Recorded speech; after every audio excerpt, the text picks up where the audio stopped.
Marcelo Zarski e não há final real. Há apenas o lugar onde você para a história. Meu nome é Anderson Rosa, Frater Goya, e eu não temerei, porque o medo é o assassino da mente. O medo é a morte pequena que traz obliteração. Eu enfrentarei meu medo, não permitirei que ele passe sobre mim ou através de mim.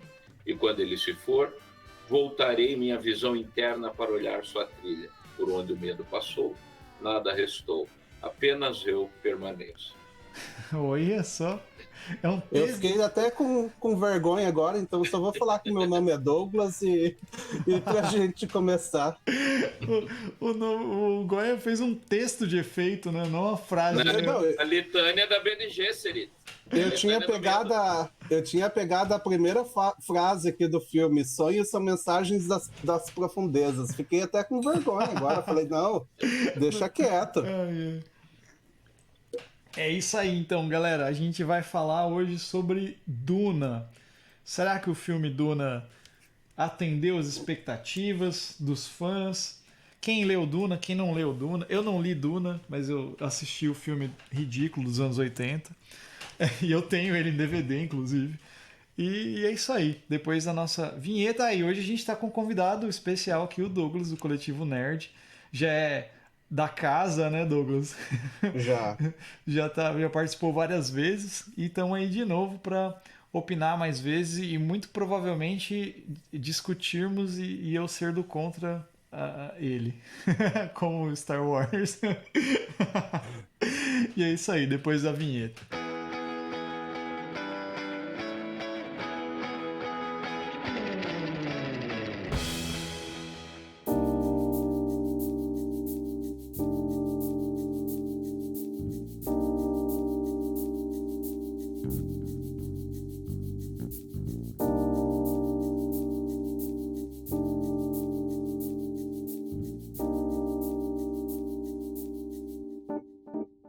Tá, mas vamos lá, galera.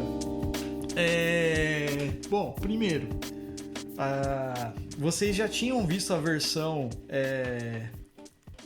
dos anos 80 lá, do Duna? Ou como que foi?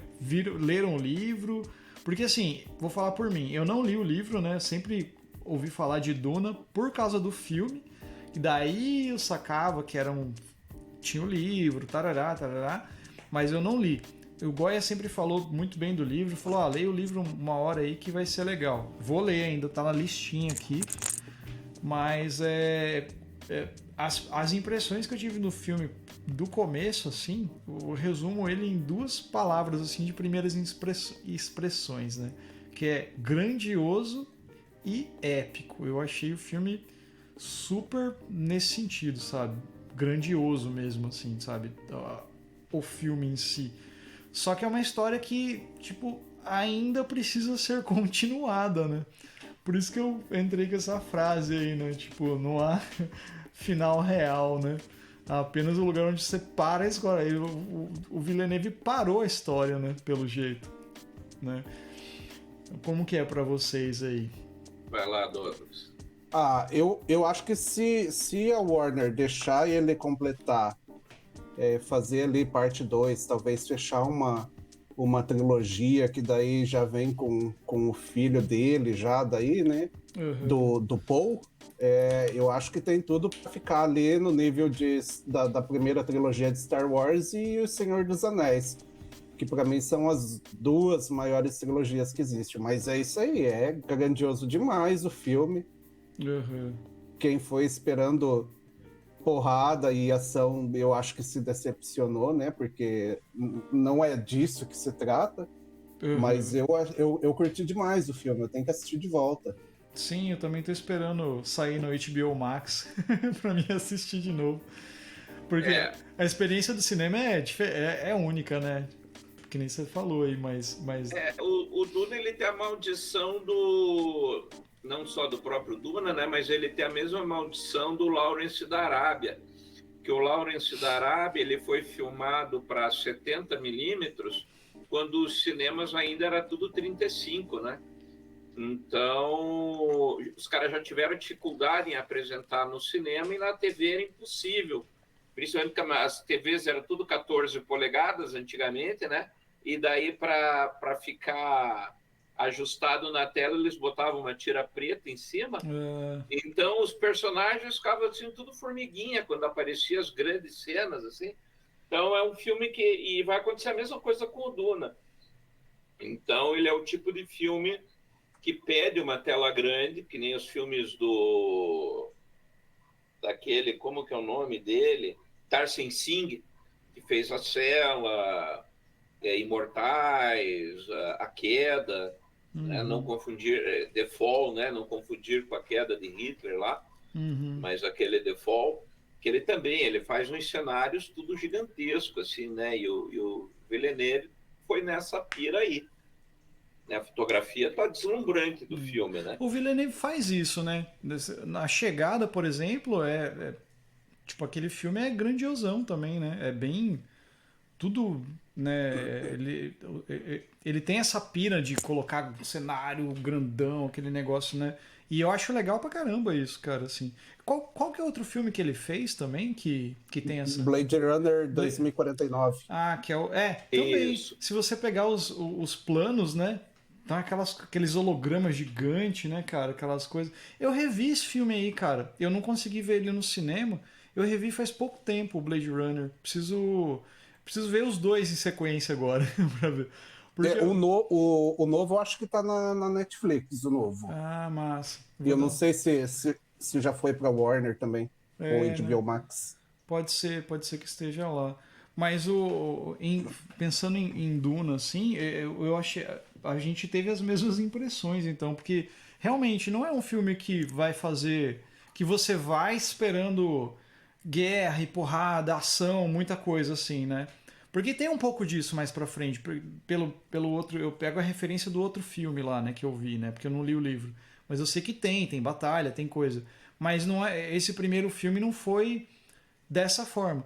Mas o que você falou, Douglas, com relação a ele tem grande chance de ser uma trilogia que nem no nível do Senhor dos Anéis, por exemplo, eu também penso assim. Só que a diferença, cara, pro Senhor dos Anéis para ele, que eu acho, é que o Senhor dos Anéis já foi meio que feito para ser uma trilogia, né? Eles gravaram daquele jeito, eles fizeram dessa forma, né? E esse, tipo assim, ele fez o primeiro filme, ele tem essa ideia, mas ele fez o primeiro filme, né? Aí se a Warner vai dar aval, se não vai, é isso que é foda, né? Isso que a gente fica pensando. Será que vai, né? Então, a CEO da Warner Media, a Ann Sernoff, ela já meio que confirmou o segundo filme, né? Ela falou, se você viu como acaba o primeiro filme, como acaba o filme, você sabe qual que é o próximo passo agora, né? Então, eu acho É uma que a esperança. continuação vai ter, porque você vê, o filme ele custou, entre marketing, produção, tudo, ele custou 167 milhões de dólares. Ele fez 220 milhões já, sendo que ele está de graça na internet, né? Até hoje, né? Lembrando que esses valores são de hoje, né, Douglas? Isso, exatamente. De ontem, na verdade. Hoje ainda não deve ter entrado. Mas você vê, o cara fez essa bilheteria de um filme que não é para todo mundo, não é um filme não é um blockbuster, não né? é um blockbuster. Então eu acho que é garantido aí a continuação dele. Legal. Uma coisa que a gente tem que colocar é assim, Duna, ele tem a fama de ser infilmável, né? Por que isso? Né? Tem algumas coisas que eu quero falar nesse meio aí. Primeiro, ele possui diversas linhas de raciocínio. Então, ele fala de política, ele fala de tecnologia, ele fala de ecologia, ele fala de religião, ele fala de história, né, geografia. Então, ele é um filme que ele entra em várias searas para contar uma história.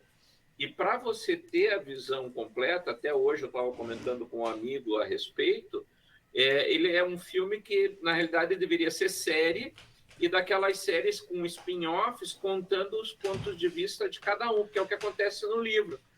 Porque no livro você tem o Paul, que é o personagem central, mas você tem o ponto de vista da Jéssica, das Bene Gesserit, do Duque Leto, do Barão Harkonnen, né, de todo esse pessoal.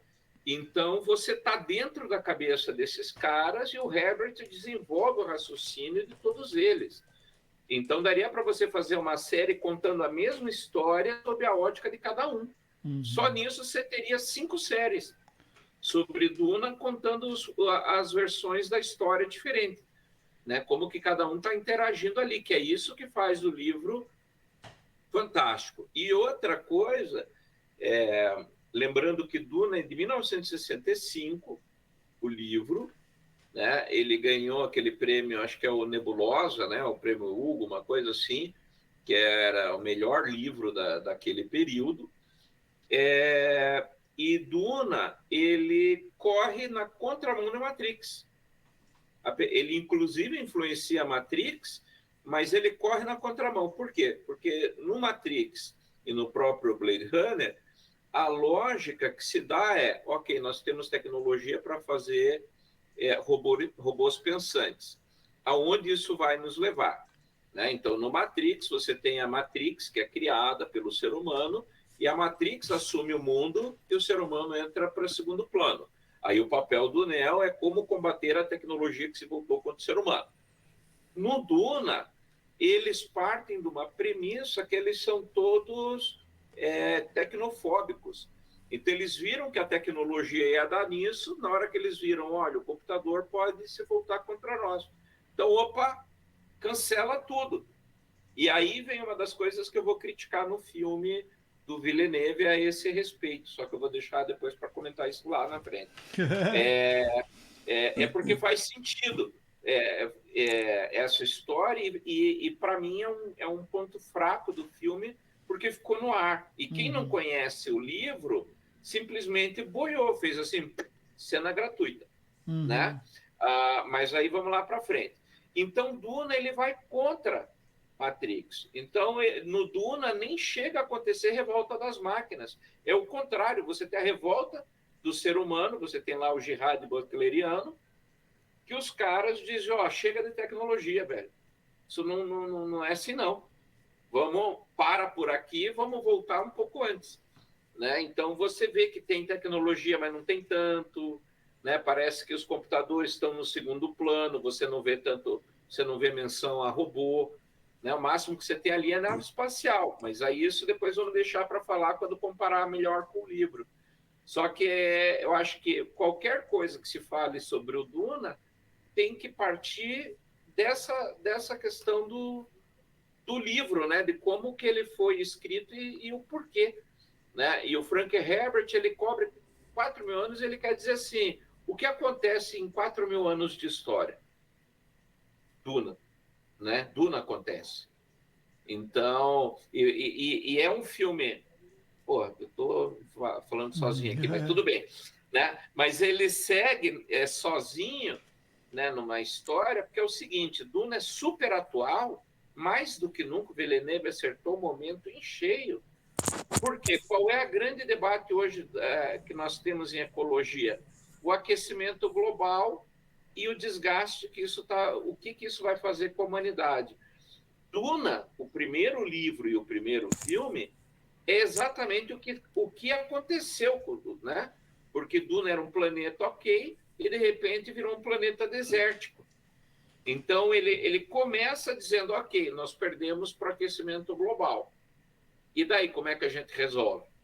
Então, Duna começa como com o problema, né, do deserto instalado num planeta, e os caras dizendo, tá, e o que nós fazemos com essa merda agora? Como é que vai ser o futuro? Então, Duna cai em cheio no momento que a gente está vivendo. Né? E as previsões do Frank Herbert não são das melhores possíveis, mas vão colocar a gente para pensar. Então, eu acho que Duna é extremamente oportuno. Pronto, chega. Então, sobre a série que você falou que dava para explorar, tem uma série em pré-produção que o Denis Villeneuve ele deve dirigir o episódio piloto e ser o produtor executivo da série, que é justamente sobre a sobre a Irmandade das Irmãs Bene Gesserit. Eu ia falar disso também. Então deve sair para o HBO Max e servir como prelúdio para o filme. Então acho que Isso. pode sair algo interessante. Já é um Mas eu spin-off, tinha. né? Exato. E eu tinha comentado com o Marcelo antes que Duna é completamente político, né? Você Sim. pega ali a questão ali da especiaria, que você troca a especiaria ali por natureza, floresta ou petróleo. Aí você tem os países do Ocidente indo lá explorando tudo que os pequenos países do Oriente Médio têm para oferecer. Você arranca tudo da terra dos caras e deixa uma terra arrasada, né? Você coloca lá os Estados Unidos chegando, não, a gente vai ajudar vocês, vamos colocar ordem no negócio aqui, mas a gente sabe que na hora que sai fica a terra arrasada e o pessoal continua numa situação pior do que aquela que eles foram encontrados, né? Sim. Exatamente. E lembrando que Fremen, né, os Fremen é uma como é que a gente chama quando a palavra é similar a outra, é homófona, né? The free men, né, dos homens livres. Então ela faz uma analogia justamente aos povos diretamente do Oriente Médio. Né? Então os Fremen são os homens livres do Oriente Médio, né? Então já fica a dica aí para se você ainda não viu o filme, você vai ver com outros olhos já, né, Douglas? Esse que o Douglas trouxe também, até a gente comentou antes, né, de gravar, de falar de gravar, você falou desse lance político e quando você falou disso, cara, a coisa que me veio na cabeça é o grande acontecimento político que aconteceu, assim, com relação a isso, né, a Oriente Médio e o resto do mundo, foi a saída dos Estados Unidos lá do Afeganistão, né? E tipo, pô, os Estados Unidos ficou lá no Afeganistão durante 20 anos, essa última vez, né? 20 anos lá, tentando, entre aspas, organizar alguma coisa e não fez uma coisa para organizar socialmente, para amparar a população. Não, o que eles fizeram? Guerrearam, fizeram fuder o país inteiro e de repente, vamos sair fora daqui porque não dá mais. Tipo assim, quando você falou disso, eu pensei exatamente essas coisas. E Duna tem essa relação meio Oriente Médio, meio outras coisas que vocês estavam colocando ali também, sabe? E dá pra trazer essas discussões também, cara, de exploração, até mesmo de discriminação, né? Você vê o povo lá, eu esqueci o nome do olho azul lá, os Fremen. Que é do deserto, né? Eles são mega foda, porque eles vivem num lugar que é inóspito, né? Com uns vermes gigantes, com cara de cu, querendo comer todo mundo. E tipo. Só que eles são discriminados, né? Porque se você reparar o jeito como que eles são tratados, vamos dizer assim, eles não são os heróis, né? Assim, eles são um povo meio à parte, né? Se for ver ali, né? É um povo explorado e marginalizado, exatamente. Né? E é bem o que acontece, assim, se a gente for trazer isso pra política, né, hoje, né, assim, do que tá acontecendo. Então, o filme é total, tipo assim, discussão total do que tá acontecendo realmente. Dá pra fazer essa analogia aí, sabe? Deixa eu te perguntar para você que não leu o livro. Aliás, eu quero fazer um comentário, sabe, muito oportuno, que na realidade Duna é um dos livros que você é obrigado a ler se você quer ser chamado de ser humano. Então você se autodefinir como humano sem ler Duna é no máximo uma mentira de mau gosto. Você é um aspirante a ser humano até ler Duna. Tá? Então é uma tarefa que fica para você aí. Eu estava brincando que eu acho que Duna tem que ser lido em colégio, sabe? Porque ele coloca várias coisas em discussão que são essenciais. E a minha pergunta para você, aspirante de ser humano que não leu Duna, como é que ficou a história na tua cabeça? O filme ficou totalmente claro para você? Então, é que eu já tinha assistido outro filme, né, cara? E eu já tava meio por dentro da história. Mas assim, se eu for parar para pensar da experiência que eu tive vendo o filme, assim, dá a entender, assim, sem relacionar com as outras fontes que eu tive, né? Dá a entender que o Paul Atreides, né? Eu não lembro. Atreides, né? O sobrenome dele. Então, por exemplo, que ele é um cara mega foda, que ele é tipo um chosen one, né? Um escolhido. Só que ao mesmo tempo, tipo, ele tá meio perdido do que ele precisa fazer. Tipo, é meio que a história gira em torno dele, dá essa impressão, sabe? Que ele é um cara foda, fudido, que vai resolver alguma coisa, ele é o escolhido para alguma coisa. E só que fica nisso, ele tá tentando organizar essas coisas, não sabe o que ele faz, e aí, né? Se é o escolhido, você vai fazer o quê? Tipo, dá a entender isso, sabe? Só que daí que eu falo que tipo assim, tem que ter mais, né, cara? Porque ele lá, tipo assim, mega treinado pelas bruxas lá, tem uma parada que só elas têm, que é a voz lá, que ele desenvolve, que é só elas que desenvolvem, e ele desenvolve também. Ele é, tipo, treinado pra ser um cara foda, tem aquelas visão lá e não acontece nada, daí chega no final quando você fala, oh, puta, vai acontecer alguma coisa agora, ele encontrou a menina que ele fica vendo o negócio inteiro, de repente, uou, nos vemos no próximo episódio. To be continued. Então, Não. eu acho que Eu isso daí senti foi isso. meio que proposital, justamente para fazer a apresentação da obra para quem não conhece o livro, né? Uhum. Porque é muita coisa, é muita complicação, muita subtrama para ser explicada em 2 horas e meia. E Uhum. é isso que aquele filme lá dos anos 80 tentou fazer e daí falhou miseravelmente, né? Porque você tenta colocar ali 600 páginas num filme de 2 horas, não vai rolar. Uhum. Mas Então, você acho que sabe que o David Lynch, existe gravação de 8 horas e meia de filme, né?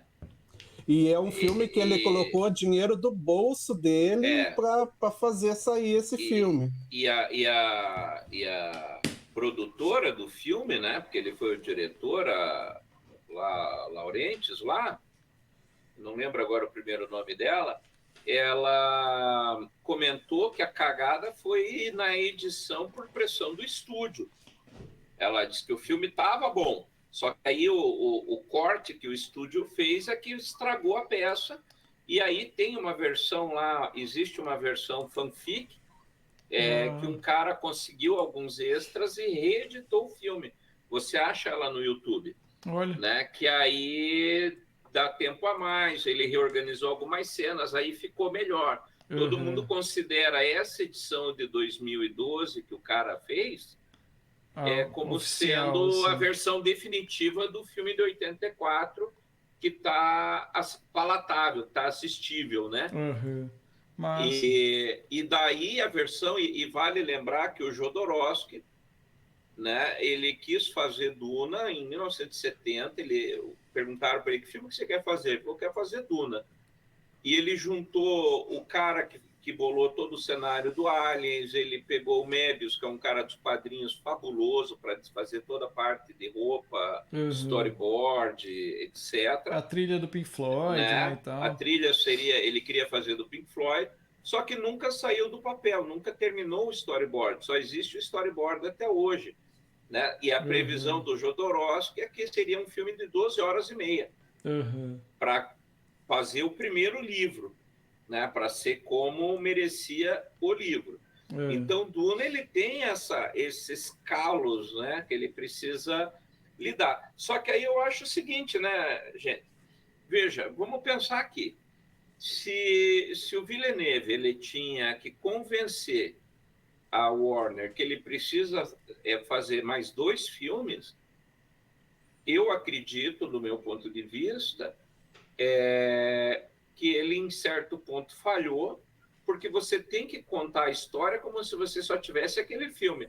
Ó, Marcelo, você tem 2 minutos de vida, ou você me passa a mensagem, ou eu nunca vou saber quem matou você. Uhum. E aí?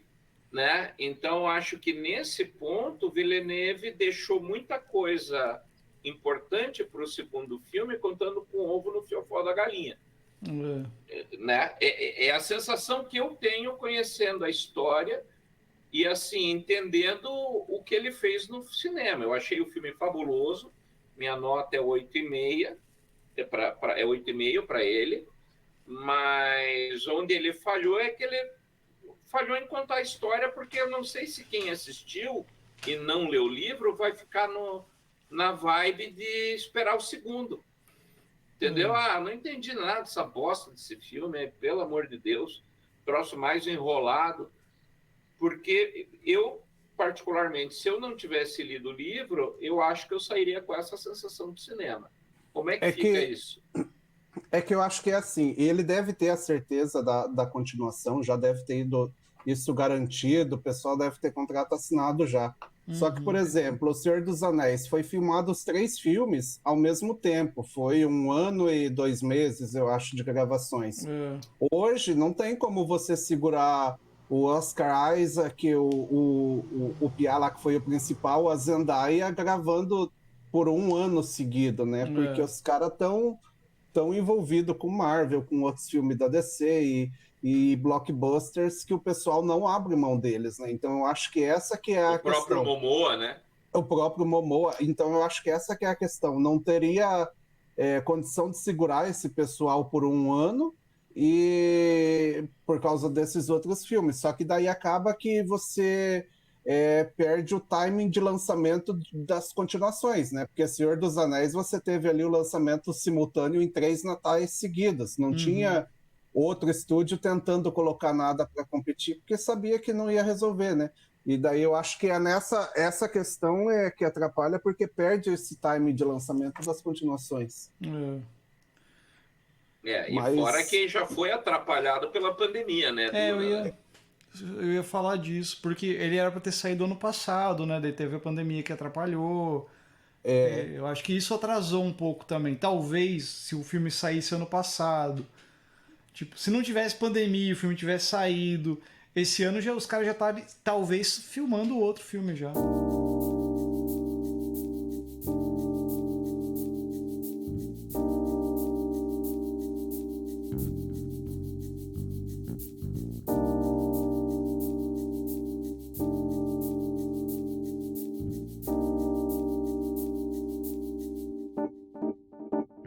Eu acho que o Villeneuve tem essa garantia de filmar a continuação, porque ele ficou putaço, né? Quando a Warner resolveu arriscar e lançar nos cinemas e no HBO Max simultaneamente. Sim. Então acho que para acalmar o cara ali, eles devem ter garantido a continuação. Falar, na continuação aí você faz o que quiser e tá tudo certo. E uma coisa também que eu acho, esse é um tipo de filme que ele é meio nicho, né, cara? Tipo, quem que vai ver Duna, por exemplo? Não é quem vai ver, tipo, sei lá, Halloween. É outra galera, cara. Daí, tipo assim, que nem os números que você levantou aí, que você falou, Douglas, que foi gasto 100 e poucos milhões, já rendeu não deu nem uma semana, 200 e poucos, cara. Cara, é bastante se for ver. Lógico, provavelmente em termos de cinema e lançamentos não é um número muito alto, mas é uma grana, cara. Sim, mas só para ter ideia, o Blade Runner 2049, ele arrecadou 260 milhões e foi lançado só nos cinemas, com aquele marketing em cima e o Villeneuve, o Ridley Scott envolvido, e arrecadou 260 milhões. Então, quer dizer, eu acho que Duna saiu muito no lucro da Terra. Eu acho que ele, para a primeira semana de exibição, ele já se tornou uma das maiores bilheterias da Warner nos últimos anos, né?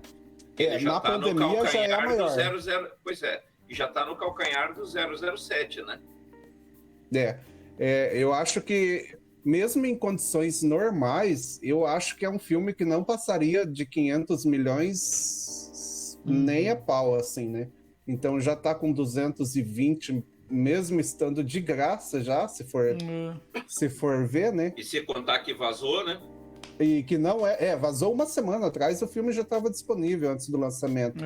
E não é um blockbuster. Aí você pega, por exemplo, Viúva Negra, que custou mais de 200 milhões. E entre streaming e cinema arrecadou acho que 400 milhões, então você tem ideia do alcance de Duna por aí, né? Então eu acho que o filme tá muito bem. Sim, então, eu creio que... E para vocês, qual foi os pontos altos do filme? Quais foram? Ó, eu não esperava o. Eu gostei demais do personagem do Jason Momoa. Mesmo ele levou aquele jeitão dele lá, meio desleixado, meio. My man. É, meio maloqueiro para um filme como Duna e funcionou. Eu gostei das interações dele. Eu acho que o Oscar Isaac também funcionou muito bem ali como. Muito bom, muito Mas eu bom. acho que os dois pontos principais assim que eu mais gostei foram os dois. Eu acho que o estúdio vendeu muita imagem da Zendaya nos trailers, né? E ela aparece ali Muito pouco, né? 2 minutos no filme. Uhum. Cara, Marcelo, de ponto forte, assim, o que eu mais gostei, assim mesmo, foi a Rebecca Ferguson, lá, eu tava até pesquisando o nome dela aqui. Porque eu achei que naquele filme original não tem muito. Não fala muito sobre as Bene Gesserit lá, né? Não fala muito sobre qual que é a pira lá e tal. Provavelmente vai explicar mais, assim. Eu achei ela, um personagem dela legal, podia ter explorado mais. Eu gostei bastante de falar mais disso, sabe? E vai ter a série, né? Muito provavelmente a série vai trazer mais coisas dali ainda, assim. E um ponto fraco, cara, que eu achei foi o lance do. Como é o nome do cara que fez o Thanos? O Josh Josh Brolin. Brolin. Eu achei ele muito mal explorado, cara. Porque ele, Pelo ele, nome assim, eu achei que ele teria uma participação maior também. ele tá lá fazendo treinamento com o Paul e tal. Que achei bem legal como eles trouxeram o lance do escudo nesse filme, porque no filme do David Lynch, lógico, não vai comparar 1980 e pouco com agora, né? Mas era muito mal feito, cara, era muito ruim. Podia ter colocado qualquer outra coisa. Mas eu achei muito legal como eles fizeram o lance da tecnologia do escudo ali deles, assim. E isso é legal nas lutas porque você só consegue perfurar ele se o movimento for bem devagarzinho, né? Então você vê as lutas lá, os caras lá, tipo, na porrada e você, quando ele vai mesmo matar alguém, o movimento vai devagar, né? Assim, eu achei isso muito legal, cara, assim, e de isso tem um trazer. porquê, né? Porque na realidade, para você matar alguém, você tem que estar perto e tem que estar ciente do que você está fazendo. É, achei Em Duna, massa. você não vai matar ninguém por acidente, É, né? então. Você tem que estar perto, olho no olho, É, né? e o. E querer matar, porque você É, não vai enfiar uma faca devagar em quem você não quer matar. e daí é massa que daí eles abominam o laser, né? Porque o laser pode dar uma parada muito louca no negócio lá com o escudo e tal. Mas eu achei muito massa. Esses pontos. Eu gostei bastante da Rebecca Ferguson e achei que deveria ter explorado mais o Thanos. Ou o Uma Cable. coisa que eu gostei foi que eles apostaram na diversidade, porque mesmo no livro você tem ali uma questão bem eurocentrada, né? Todo mundo branco, olho azul, tal, Uhum, tirando os Fremen, que tem característica né, dos povos lá do Oriente Médio. uhum, Então, pele mais escura, né? No geral, até o olho azul, mas não todo azul, como no uhum, Duna, né? Mas tem aquela característica, né? Cabelo uhum, escuro, pele mais escura e olho claro, né? Mas apareceram chineses, né? Que até um dos Mentates é um uhum, chinês, né? Que é o cara que trai o Leto. uhum, Tem os negros. A Liet Kynes no livro, que é a planetóloga, ela é homem, e nas versões anteriores era homem, e aqui colocaram uma mulher, né, uhum, que fez muito bem o papel, é a Sharon Duncan Brewster, o nome da atriz. Aliás, ela também estava muito boa, só achei que foi um pouco mal explorada, tá? Para mim, eu achei ponto para escalar uma mulher e, e, uhum. tira, e tira um ponto porque explorou mal o personagem. Porque o Liet Kynes tem um papel fundamental na história do Paul, Hum, né? uhum. E que mais? Eu acho que numa continuação, quem deve se destacar deve ser o Javier Bardem, que Também foi bem tipo, pouquinho, né? não dava para enxergar ele no personagem, né? Como o Não, mas Spielberg. ele foi muito bem. Eu achei que ele vendeu muito Aham. bem o personagem. Ele não tá com cara de Javier Bardem. Ele é o cara do Não, deserto lá, né?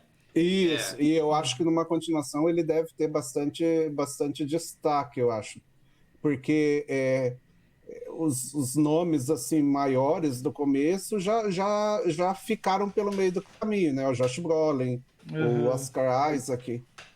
Então eu acho que ele deve ter uma importância maior também, agora uma aparição maior na continuação. É verdade. Eu não gostei, eu acho que faltou eles. Tudo gira em torno da especiaria, mas eu acho que faltou dar uma explicada melhor na origem, no para que serve realmente. Tipo, a gente sabe que ela dá poderes psicoativos, alguma coisa assim. Aham. O pessoal que vai ter a capacidade de desenvolver o poder lá da vidência, né? Só que eu acho que como que se diz, o elemento central, tudo gira em torno da especiaria e podia ser melhor explorada essa parte. então, pois é. Isso entra. É a primeira. Minha crítica número um é a falta da explicação dos pilotos. Porque o que acontece? É, quem são os pilotos? Por exemplo, no livro, no primeiro volume, em nenhum momento se descreve o piloto. A única coisa que é dito é que eles são seres humanos que vivem numa espécie de aquário, imersos em especiaria, né, no melange, 24 horas por dia, eles comem, dormem e vivem ali dentro, como se fosse um peixe, e isso causa deformações físicas. Só que aí esse cara, aí que vem a explicação, isso daria para explicar em 10 segundos de filme, né? Esse cara, ele tem a capacidade de dobrar o espaço, porque o que é você fazer uma viagem espacial, né? Então, foi por causa do tempero que o ser humano, porque a história de Duna se passa no ano 10.000 e lá vai pedrada, então é 10.000 anos daqui para frente. Então, para curtar a viagem espacial, imagine que você tem um espaço do tamanho dessa folha aqui. Então, você dobra o espaço e daí você fura esse espaço para atravessar de um lado para o outro. Isso é o tal do buraco de minhoca. E esses caras, os pilotos, eles estão imersos na especiaria e o poder deles é isso, é de curvar o espaço e atravessar uma nave gigantesca que aparece no filme, simplesmente aparece a cena e ninguém fala nada, e ela leva até 10.000 naves dentro dela de um lugar para o outro instantaneamente. Então imagine, você está aqui na Terra e de repente você está numa estrela a 30 anos-luz daqui num piscar de olhos. Então por isso que o tempero é o motivo da história. Então, na realidade, sem explicar isso, por exemplo, aquela cena da nave que está saindo as navezinhas deles chegando em Duna, fica totalmente perdido, porque não aparece nada, tem uma nave no espaço, um monte de navezinha chegando, o que você entende? Né? O Leto chegou em Duna.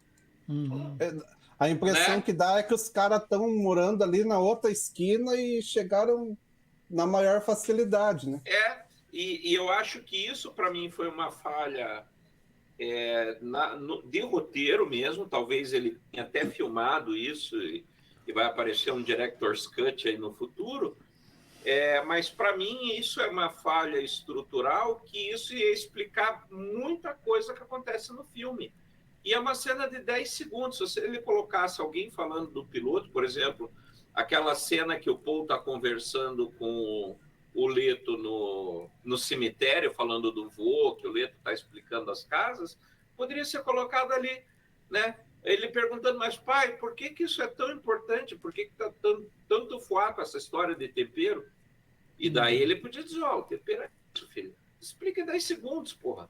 Não precisava ter uma cena específica. Ele poderia colocar isso como um diálogo. Então, isso, vocês estão falando como pessoas que leram o livro, né? Para mim, por exemplo... Mas pensando, Marcelo, em quem não leu. Então, mas porque quem não leu, boiou. Então, mas para mim, por exemplo, eu não levantei essa questão, assim, entendeu? Porque eu assisti lá, eu não fiquei me perguntando, como é que essa nave chegou aí, sabe? Eu simplesmente estava assistindo. Então, talvez... Mas por que essa guerra? Por que tem Harkonnen brigando com Leto? Qual o motivo disso? Não tem. Isso não explica no filme. Então, mas ele tem uma cena que ele fala lá lá no cemitério lá, que o pai, o Oliver, como esqueci o nome do cara lá, o pai do Paul lá, fala que é uma cilada, Bino. É o né, Leto Atreides, que ele fala, que ele acha que isso daí é uma armadilha, que ele sabe que é uma armadilha, que ele precisa fazer isso porque ele não sei o que, tarará. Eu não sei, eu tenho que assistir de novo para mim, para que ver acontece isso. assim, ó, mas eu não que, fiquei por exemplo, levantando... quer ver? Olha como isso vai clarear a tua mente. Uhum. Em Duna, nesse universo, você tem planetas que são clãs, famílias. Uhum. Então você tem os Atreides, Isso aí deu para sacar, os Harkonnen, você tem todas as famílias lá, o Padishah, que é o imperador. Uhum. Então você tem uma casta de nobres que vive bem pra caralho, e tem o imperador que manda em tudo, e tem a companhia, a Coam, né? Que é a empresa que gerencia que distribui o tempero pelo universo. E essas famílias ficam se digladiando para ver quem chega mais perto do imperador. Até aí tudo bem, não vai fazer grande diferença no filme. Só que o Leto, ele começa a governar muito bem, e o imperador, isso no livro explica melhor, o imperador fica com o cu na mão e fala, porra, se esse cara começar a crescer, daqui a pouco ele pega meu lugar. Então, o imperador já manda o Leto para lá, dizendo assim, sabe de uma coisa? Eu vou pôr ele em Duna, que o Harkonnen não vai tolerar isso. Aí ele vai botar um ponto final no Leto. O Leto vai estar lá sozinho, ele está fora do planeta dele.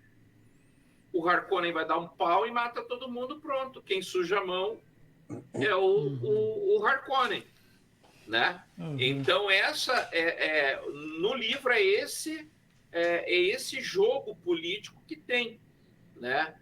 Que fica ali. E aí uma cena que faltou também, eu não lembro nem se tem, eu acho que tem na série, mas não tem nos outros filmes, e tampouco no Villeneuve. Existe em Duna um hábito que é o seguinte, Duna é um planeta seco pra cacete. Então, a água, né? Tanto é que o Stilgar, quando chega na mesa, cospe lá, e os caras, puta, que é isso? O cara fala, não, opa, né? O Momoa segura a onda da turma, né? Spoiler aqui, alert, né? Se você não viu o filme, fica ligado, porque pare agora, né? Mas no livro tem o seguinte, eles vendem, então tudo que é água, então os caras lavam o chão, lá no palácio, regam plantas, e o povo morrendo de sede. Então eles pegam, por exemplo, a água que cai no chão, seca uma toalha, vai lá fora, torce a toalha e vende isso para quem está com sede.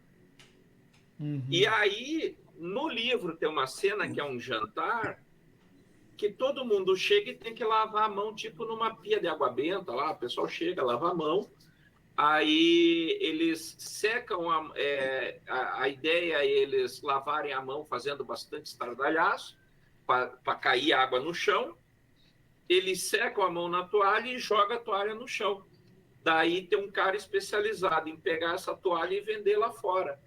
E aí, nesse jantar, o Leto diz assim, isso não vai acontecer mais aqui, não. Toda a água que sobrar vai ser dada de graça para o povo. E aí, no jantar, já fica todo mundo assim.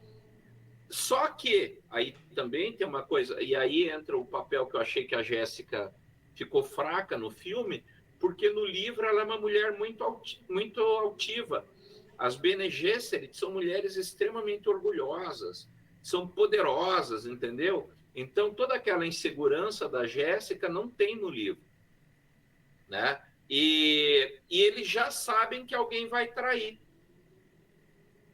né? E daí o Leto simula com a Jéssica que ela está traindo ele, para ver se revela quem que é o o traidor, né? E tudo isso rola nessa cena do jantar. Então, por exemplo, a dúvida, porque no filme eu achei que ficou um pouco corrido, aquela história, vocês chegaram no planeta, ele falou que ele tinha que levar as produções da especiaria, que o Barão Harkonnen explodiu tudo quando foi embora, aquele papo todo, e simplesmente na cena seguinte entra o Barão Harkonnen dizimando o planeta. Só que na história original tem um pouco mais disso aí, porque o Barão começa a explodir as naves dele, o Barão eles fazem ameaça de envenenar o tempo inteiro, né? Então já rola uma intriga palaciana aí, que é para saber quem que é o porra do traidor.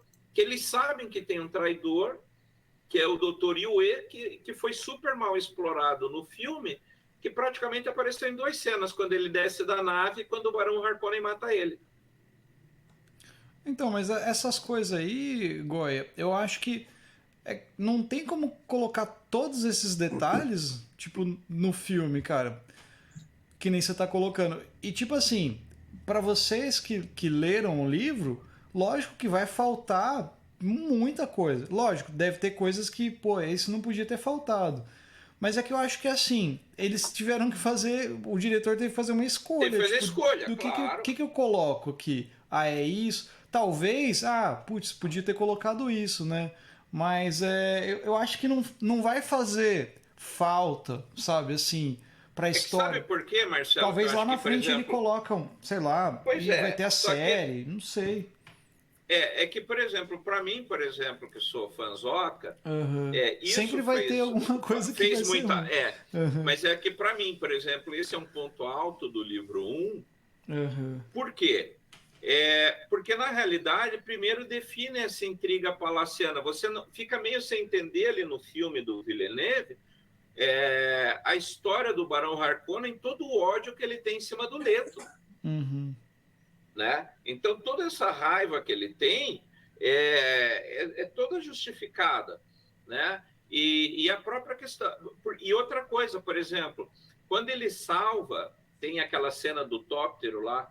Aliás, isso é um ponto alto, aqueles helicópteros em formato de libélula, achei aquilo fantástico. Me ganhou aquilo não lá. Imagino, não consigo imaginar como que aquilo voa.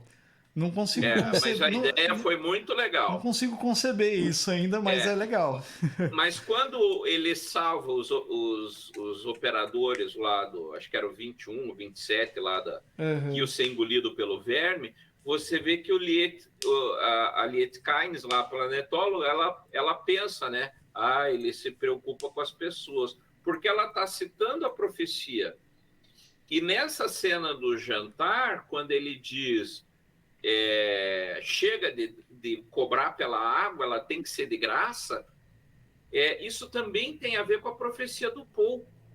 Então, por exemplo, são elementos assim pequenos que são frases que poderia ter sido articulado de alguma forma para aparecer em outros momentos. Por exemplo, essa cena da água é essencial porque, né, a meu ver, dentro da história, eu, se fosse diretor, eu daria um jeito de incluir.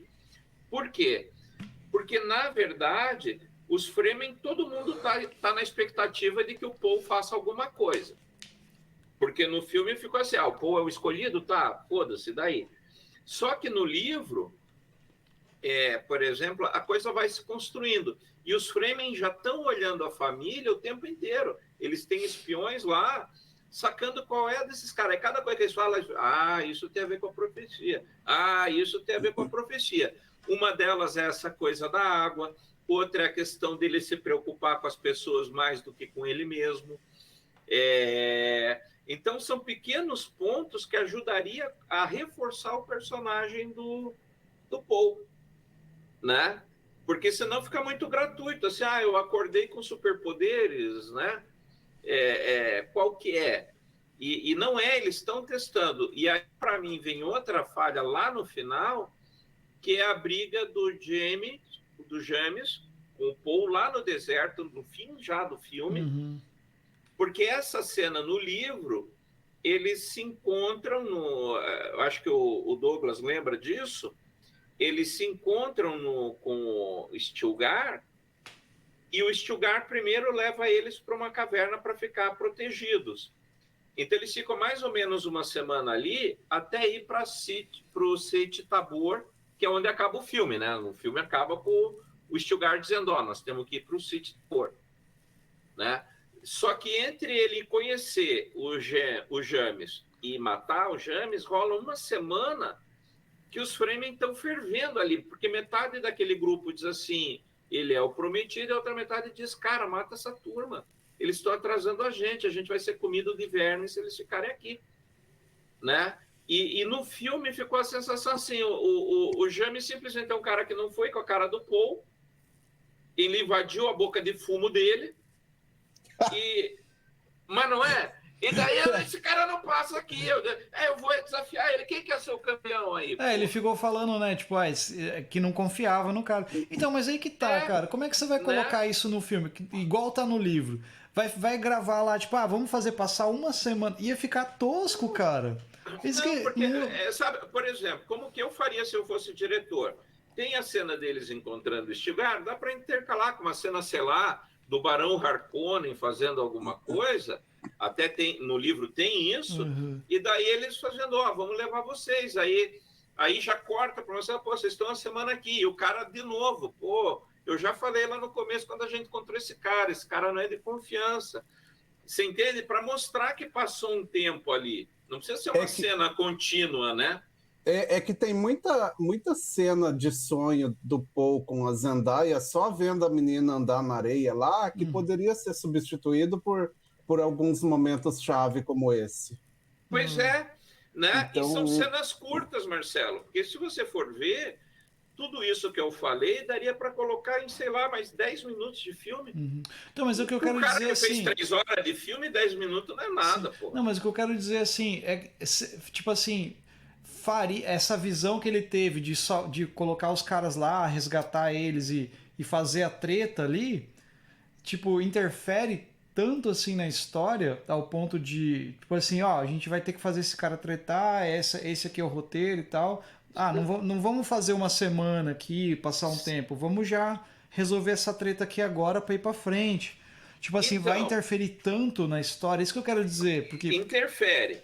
Pra mim pareceu, como eu tô falando, a gente tá acostumado com o filme Marvel. Não, mas é que eu tô falando assim, porque não. A gente tá acostumado com o esquema Marvel, que é tudo muito rápido. Não, mas é que eu tô dizendo, tipo assim, pra mim que não leu o livro, entendeu? Pra mim que não leu o livro, a cena foi ok, entendeu? Tipo, essa visão que eu tô tentando ter. Tipo assim, eles resgataram a Lady Jessica lá e o Paul, e estão lá, mas o cara não foi com a cara, e ficou aquela ali e tal, daí os caras tretaram, daí o cara falou assim, você não entende que aqui no nosso povo não dá pra resolver na conversa, tipo, é na porrada, então vamos resolver esse negócio. Então, tipo assim, pra mim foi isso, sabe? Tipo, como eu não tenho essa referência de que, passou um tempo, de não sei o quê, parará. Por isso que eu falo que o livro... Por que isso é importante? Mas por que é importante no contexto geral Duna? Né? Vamos pensando que são 3 filmes. Tá? Vamos pensar que são 3 filmes. A questão é que os Fremen não aceitam o Paul de cara. Tá? Na realidade, ele passa ali no livro, e aí sim isso seria demais, mas metade do livro ele passa tentando convencer eles que ele é o cara da profecia. Então, por exemplo, o que teria que salientar, a meu ver, né, nessa coisa, é essa dúvida do Fremen, porque o Fremen não vai comer com farinha que chegou o Messias. Eles são um povo, que eles falou, é um povo surrado. Gente, pensa num político chegando numa favela, num morro lá do Rio de Janeiro, que os caras estão muitas vezes de saco cheio de gente prometendo coisa e a vida é sempre a mesma merda, né? Porque tem gente lá que mora lá, não é só traficante que tem, você tem gente que trabalha, se fode um monte e está lá, né? Naqueles morros controlados por traficante. E daí chega um político e diz, olha, eu sou a solução para o seu problema. Você acha que eles acreditam? né? Então, eu acho que por uma questão de veracidade, podia salientar um pouco essa dúvida, né? O pessoal dizer, pô, cara, você tem as coisas que batem, mas a gente precisa um pouco mais de você, sabe? Eu acho que é nesse sentido que poderia ser incluído algumas ceninhas adicionais, de salientar que não é tão fácil você ser Messias. O Harry Potter teve mais trabalho para convencer que ele era o escolhido do que o Paul nesse caso. Mas aí, então... mas ali, olha que acaba essa cena, Douglas, ele já todo mundo já tá acreditando nele, porque acaba o filme, tipo assim, aí que tá, né? Acaba na hora que ia começar, né? Então, porque daí assim, daí fica essa questão, será que realmente eles estão acreditando nele? Ou foi aquele embate ali? Como é que vai? Aí que tá, então tipo eu assim... espero que o Villeneuve veja os diversos fóruns, os Reddits e coisa, porque vai ter gente falando isso, né? E de repente ele consiga arrumar isso no segundo filme, explorando um pouquinho mais, né? Que nem o Douglas falou, das 400 e tantas páginas, já 2/3 já foi. De 600 páginas, ele adaptou 396 nesse filme. 2/3 do livro já foi. Então ele tem tempo agora no segundo filme para colocar esses elementos, né? E até porque eu não considero isso spoiler, porque o livro está aí desde 1965. Então quem quiser que deveria ler o livro, né? Não é spoiler da história. Se tiver com preguiça do livro, lê HQ. Lê HQ, que saiu, né? O Douglas estava mostrando para mim ali no começo, olha que beleza. Tem HQ? Tem HQ nova. Da Intrínseca. Olha, né? Que legal. Então essas questões, eu acho que teria que ele trabalhar com mais cuidado, porque eu acho que eu falei para você e para o Júlio no dia que a gente foi ver o filme, né? O Frank Herbert, além dele começar a história já com o pós-apocalipse, aí, né? Com o pós-aquecimento global, ele começa com outra pergunta-chave. Ele faz uma pergunta excepcional que nenhum livro responde. Eu só tenho um livro que eu acho que tem paralelo com isso, depois eu falo. Que ele faz o seguinte: todo mundo, inclusive Matrix, promete um Messias. Então, Neo é o Messias, né, o escolhido, the chosen one. O Neo é fodão. Beleza. E o Frank Herbert, já no primeiro, coloca o Messias e diz assim, ok, tem um Messias, e daí? O que esse Messias faz com todo esse poder? Né? O que o escolhido vai fazer? Porque se você for ver em todos os filmes, quando o cara descobre que é o escolhido, ele tem uma treta qualquer com o vilão e acaba a história e ele ganha. E o Frank Herbert, ele quer mais. Ele diz, não, mas pera lá. Né? Então, Jesus era o Messias, e quais são as escolhas que ele vai fazer hoje? Quais escolhas que ele faria no mundo pós-apocalíptico, né? Então, esse é o tema central de Duna, que ele tem que dar conta. E repare que esse é o primeiro livro de 6. Então, isso mas só um sexto da história. A adaptação que ele vai fazer de toda a história de Duna ou só do primeiro livro? E que até o momento é o primeiro e o segundo, que é o Duna e o Messias de Duna. O segundo livro eu acho que deve fechar a trilogia. Entendi. Isso. Seria essa a ideia dele. Eu acho, a meu ver, eu acho que ele, se for pela minha expectativa, ele vai até o livro 4. Que para mim é o melhor livro. Se não fosse Duna, o melhor seria o livro 4, que é o Imperador Deus, que é a história do filho do Paul, 4.000 anos depois. Entendi. Talvez, não sei, né? A esperança é de que tem mais filme, né? Assim. Mas assim, pra gente pensar assim, no contexto do filme geral, assim, o que vocês esperam, assim, não assim, pensando no livro, a história que eu queria do livro, não. Pensando no filme que a gente tem disponível, nessa ideia que ele trouxe, essa visão dele, porque a visão... Não tem como... é impossível, cara. É impossível você retratar uma parada em outra linguagem que vai agradar todo mundo. O livro vai ser sempre melhor em tudo, cara. É muito difícil. Mas mas eu acho que o Villeneuve ele já deixou ali algumas algumas dicas do que ele vai fazer, porque você tem ali, você vai ter no futuro a queda do Paul, né? Que vai ficar cego, vai se exilar no deserto e tal. E os filhos gêmeos dele herdam o universo, né? Só que esse universo ele vai ser provisoriamente governado ali pela irmã dele, que é a Alia, e ele deixou meio a dica ali porque a mãe dele tá grávida, né? Então Isso. eu acho que ele já deixou uma dica ali que ele deve seguir por esse caminho do exílio do Paul depois, e eu acho que vai ser por aí. Talvez feche aí o terceiro filme, uma trilogia com essa parte. Entendi. Eu acho assim, veja, eu dou nota 8,5 porque eu gostei muito do filme. Né? Eu achei, assim, ele me surpreendeu, eu vou dizer que, apesar de eu ter todos esses pontos, eu acho que ele fez até o momento o melhor que podia ser feito numa adaptação para Duna. Isso, sem sombra de dúvida. Eu só senti falta de alguns elementos que ajudariam principalmente quem nunca leu o livro.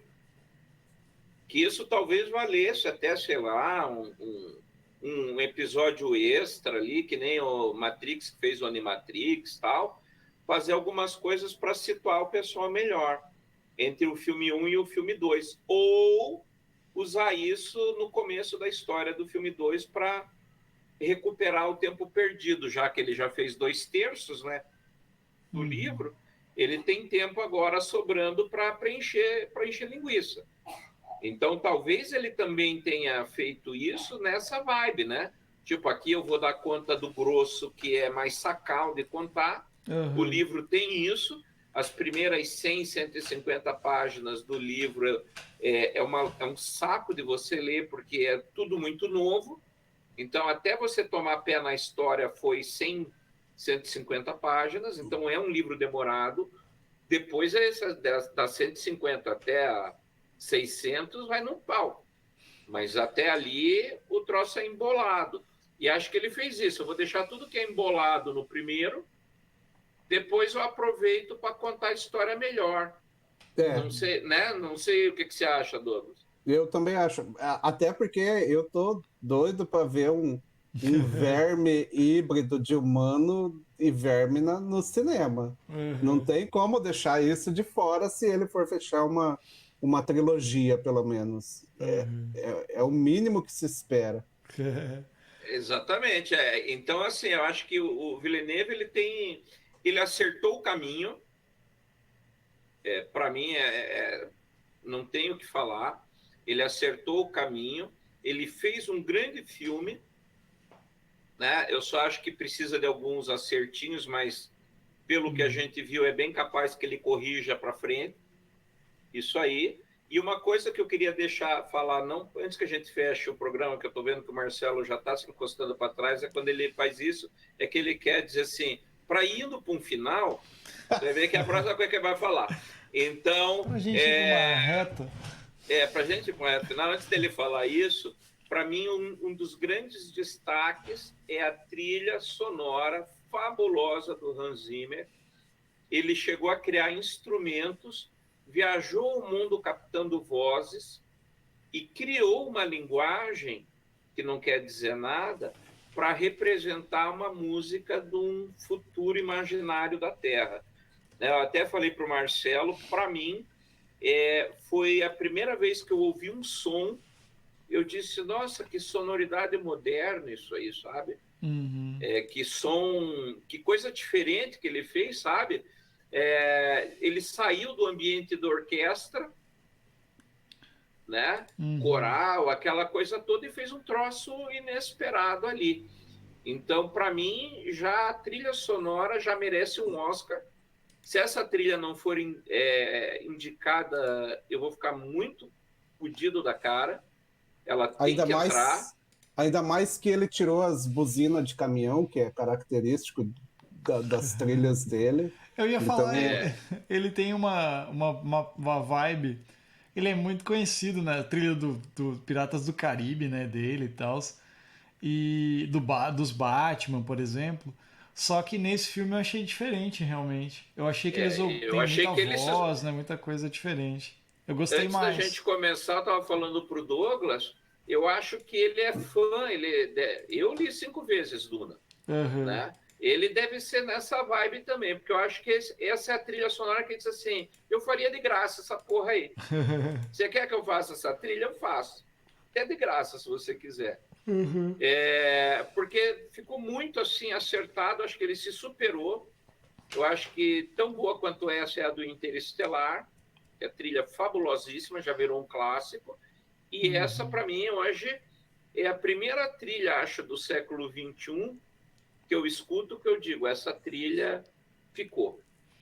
Uhum. Eu acho que prêmio técnico, assim, o filme deve ganhar bastante coisa, Bastante. Também acho. mas Ah, fotografia, a edição. fotografia do Greg Fraser, ele não usa o chroma key, tela verde ou tela azul. Uhum. Eles estão usando agora tipo um cenário que a imagem é projetada virtualmente Uhum. então é como se o ator estivesse assistindo realmente dentro ali Do ambiente. do cenário, do ambiente, não é o ator dentro de uma tela verde. Então, acho que isso melhora bastante a fotografia. Ele usou essa tecnologia no Mandaloriano, Uhum. está usando agora no novo filme do Batman, então eu acho que isso daí foi um acerto. A O- fotografia do filme é sensacional. Se não levar o Oscar, tem que aparecer algo muito assim fora da É, curva mesmo para tirar o Oscar de fotografia de Duna. exatamente. E até o momento, para mim, é o melhor filme do ano.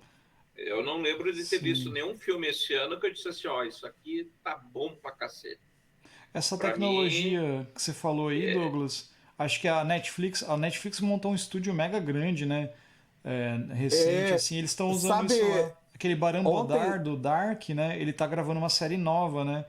E ele. ontem passou no Fantástico Aham. é, que Chitãozinho Chororó gravou um clipe utilizando essa tecnologia. Olha só. Então, depois você dá uma procurada ali que, Aham. tipo, até aqui no Brasil já estão fazendo algo meio parecido. Que massa, que massa. e falando nisso, uma última crítica, né, dos mentats, né? Porque com essa coisa deles banirem a tecnologia, eles começaram a apostar em computadores humanos, que são chamados mentats. Que aí aparece aquele. Deixa eu ver o nome dos atores O aqui. Stephen Anderson. O Stephen Henderson, que é o Thufir Hawat, o Dr. Yue, né? Ah, E o Peter DeVries, que é o cara que fica com o Barão Harkonnen. Eles são mentats. E no filme parece que ele está tendo um pequeno derrame, que quando os caras estão chegando lá na nave, daí acho que o Leto pergunta alguma coisa, ele olha para cima, assim, o olho fica todo branco, e ele diz, ó, é tal coisa, é né? verdade. Isso no filme também, só apareceu que o cara teve um pequeno derrame, mas na realidade é porque eles são computadores humanos, É a hora que ele está e acessando o servidor. exatamente. Também faltou uma diquinha aí. Também é uma coisa que se responderia numa frase, num É, diálogo qualquer. Né? Que ia valorizar o, todos os 3 personagens iam ser mais valorizados. Qual o personagem desse filme que é o personagem do Sting no filme dos anos Não 80? Não apareceu nesse apareceu? filme. Ah, É o Fade Raban, ah, que é que é outro parente do Barão Harkonnen. cara, podia Porque colocar o você tem Sting no próximo filme, né? o Grosso Raban, que é o É. cara que aparece, como que é o nome dele lá, o Deus do céu, O que voa o lá? Do não, mal? o Davi Batista. O Grosso Ah, Raban sei. é o David Batista, Ah, tá. né? Aquele que E tá voa muito tá bem. foda, cara. Aquele É o cara lá, o Barão. Barão, é é o o Stellan Skarsgård. Skarsgård. Puta, aquele cara, Isso. eu não reconheci ele a primeira vez que Ele é ele muito apareceu. bom. Ele é foda, Mas o cara. Batista também tá bom. Uhum. E ele é o Raban, só que ele é muito burro e ele é muito estúpido. E o Barão Hum, Harkonnen diz assim: não, tem que ter um cara mais cabeça. E uhum. daí é o Fade Que é o Sting. Fade, é o personagem dele, é o Fade Rauta, é o nome dele, que daí ele... né? Que daí ele vai ser o sucessor do Barão. Entendi. O Barão escolhe ele, porque o Barão também já não tá muito... Dá para ver que ele já não tá de boa, né? Ele já passou do tempo dele. Então ele escolhe o Fade como sucessor dele. Né? E isso no outro filme aparece também, e, né, no de 84 tal. Então é um personagem importante. Ele vai aparecer no segundo filme. O Villeneuve, né, vai botar tudo pro segundo filme. Entendi. Um ator que apareceu pouco, que ele foi o mentat do Barão, é aquele David Dust Malkin. Eu não tô ligado. Esse cara, o primeiro trabalho dele foi no Cavaleiro das Trevas, que ele é aquele cara que aparece na ambulância lá, que tem problemas mentais. Aquela vez eu falei, cara, esse cara é muito bom. Ele não tem fala, ele tem uma fala no filme inteiro, mas ele consegue passar um cara desequilibrado tranquilamente. E daí ele foi tendo pequenos papéis e tal. Ele apareceu em Blade Runner 2049 também. E no Esquadrão Suicida 2, no né? Esquadrão Suicida ele é o Homem das Bolinhas. Então, tipo, é um cara que é pra ficar de olho, porque eu acho que logo esse cara deve ter uns papéis assim de destaque ou assim que renda algumas premiações por ele, porque ele é muito bom. Era um cara, podia ter um papel maior, aparecer mais no filme. E no livro também ele é bem mais explorado, né? Mas fica naquela, são escolhas, né? Até aí tudo bem. O elenco do filme como um todo é muito bom, né? Agora que eu saquei quem é ele. É o carinha das bolinhas do Esquadrão Suicida. Isso. Isso, eu mandei até no Telegram, acho, achei aqui. Massa. O lance... Tomara que a Zendaya apareça mais no próximo. O cachê dela foi fácil nesse, né? Foi. É tipo a Jamie Lee Curtis no último Halloween agora. Ela fica o filme inteiro na cama, dormindo, desacordada. Daí ela acorda no final e fala... E eu falei, agora ela vai ser a Sarah Connor, né? Não, ela fica lá no hospital, só conversando. Daí acaba o filme e ela tá lá, não faz nada do filme inteiro. Tipo, né? Uma bosta. Então, a Zendaya foi meio que isso. Ela aparece ali nas visões do cara e tal, de repente não aparece, daí vai, daí a hora que ela aparece, acaba o filme. Então, é muita visão, igual eu falei, muita visão que poderia ser substituída por algumas cenas mais importantes do livro. Exatamente. Aproveitar um pouco melhor o tempo, né? Talvez ele tenha tentado não sobrecarregar as pessoas com informação. Até talvez na expectativa que as pessoas motivadas pelo filme leiam um livro. Tem isso aí também. Né? Não podemos desconsiderar esse caminho, né? Sim. Falando em tempo, então, galera, estamos chegando no nosso tempo final. Eu tava esperando a minha deixa. Agradecer Douglas aí pela participação mais uma vez. Tamo junto sempre. O Douglas ele já pergunta tipo com ar de tipo, vocês vão fazer algum episódio sobre Duna? Você tipo não vai assim, esquecer de mim, né? Você lembra de mim? Você não vai me deixar de fora, né?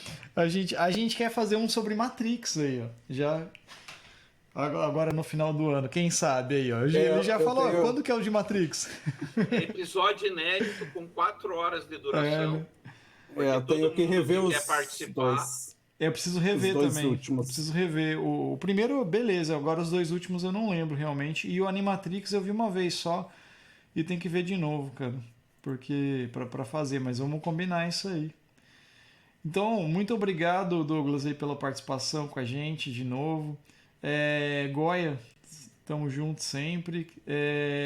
Palavras finais aí. Bom, pra quem não conhece o Douglas é do Coletivo Nerd. Deixa o contato aí do coletivo, Douglas, também. Você tem o site lá, como é que é? Explica pra galera aí. Lá nas redes está o Coletivo Nerd. Em todas as redes é o mesmo usuário, o Coletivo Nerd, no Instagram, Facebook, YouTube, Twitter. E no E TikTok também, só não fazemos dancinha. Vocês estão no TikTok? no Tinder Tem, a também. gente vai começar a produzir conteúdo para lá também, sem dancinha. Eu espero aí que a franquia adapte pelo menos até o Imperador Deus ali. Eu acho que se for para fechar numa trilogia, uma quadrilogia, tá bom até ali, porque eu acho difícil que o estúdio adapte tudo para o cinema, mas para a HBO Max ali, eu acho que eles continuarem depois ali, eles sempre estão procurando grandes franquias, então acho que tem bastante conteúdo para a HBO Max depois explorar depois do final de Duna nos cinemas. Mas espero a confirmação da continuação urgentemente pela Warner. Com certeza. Eu acho, aqui puxando o Douglas, aqui, já indo para o meu finalmente também, que na realidade, assim, Duna tem tudo para ser uma super franquia, como Star Wars, e daria para fazer para cinema pelo menos 5 filmes, né? Que seria justamente isso, o primeiro e o segundo contando a história do primeiro livro, o terceiro contando a história do Messias, o quarto contando a filha os filhos de Duna, que é os filhos dele, e aí o Imperador Deus. Daria para fazer em 5 filmes, para ficar box, assim, né? Tipo Star Wars trilogia. Não precisa espremer em vários filmes, igual fizeram com o Hobbit, que Eu ia daria falar, pra resolver tudo em Tomara. 2 filmes, até uma. Tomara que não faça que nem o Hobbit, né? Mas dá para fazer 5 filmes fácil. Uhum. E deixa o resto pro HBO Max e a gente já se dá por satisfeito. Exatamente. Tá certo. Até porque tem até os livros aí, vários spin-offs de Duna em livro mesmo, né? Até ano que vem sai mais um. Pois é. Olha só. Então dá para fazer, mas eu acho que da série dos livros mesmo, até o 4º livro tá de bom tamanho sair no cinema, porque os últimos 2 já para fechar a história, então não vai ficar legal, vai ficar tipo o último Star Wars, que só o Marcelo gostou e o diretor do filme. Eu e o JJ, meu amigo JJ. Só você e o JJ gostaram, Acho que todo mundo prefere que não tenha existido esse filme. Eu só não gostei de ter trazido o Palpatine pro filme, mas o resto eu gostei. Né? Mas vamos lá. Então era só, e eu queria agradecer, mandar um beijo para meu pai, para minha mãe, para Xuxa. E agradecer também aí a oportunidade de falar bem e falar mal de um filme que a gente estava esperando há tanto tempo. Pô, com certeza, né? Vamos ver se tem mais, né? É isso aí.